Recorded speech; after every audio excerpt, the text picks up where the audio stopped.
Hello guys, আমরা চলে আসছি জয়দেবপুর রেল স্টেশন। আপনারা দেখতে পাচ্ছেন গাজীপুরে বিপুল জনসংখ্যা বসবাস করায় প্রতিদিন অনেক যাত্রী এই স্টেশন ব্যবহার করেন। অফিস, আদালত, কর্মক্ষেত্র ও শিক্ষা প্রতিষ্ঠানমুখী যাত্রীদের ভিড় এখানে বেশি।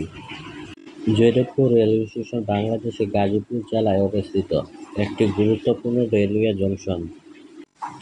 এটি ঢাকা থেকে উত্তরে মাত্র প্রায় ৩০ কিলোমিটার পূর্বে পড়লে ঢাকার সঙ্গে উত্তরবঙ্গ এবং উত্তরাঞ্চলের ট্রেন যোগাযোগের প্রধান কেন্দ্র হিসেবে ব্যবহৃত হয়।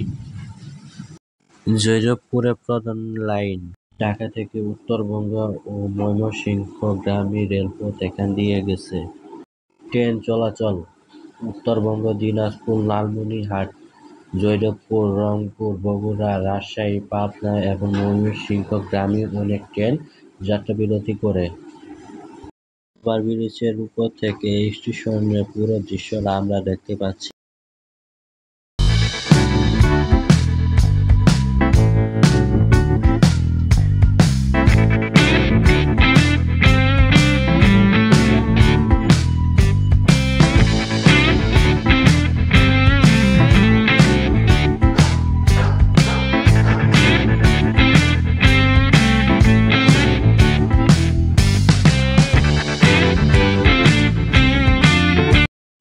আমরা দেখতে পাচ্ছি ব্রিজটির উপরে অনেক মানুষ শুয়ে আছে। আমরা চলে আসছি একটি ট্রেনের মধ্যে। দেখতে পাচ্ছি অনেক লোকজন এখানে বসে আছে, সময় কাটাচ্ছে এখানে বসে থেকে।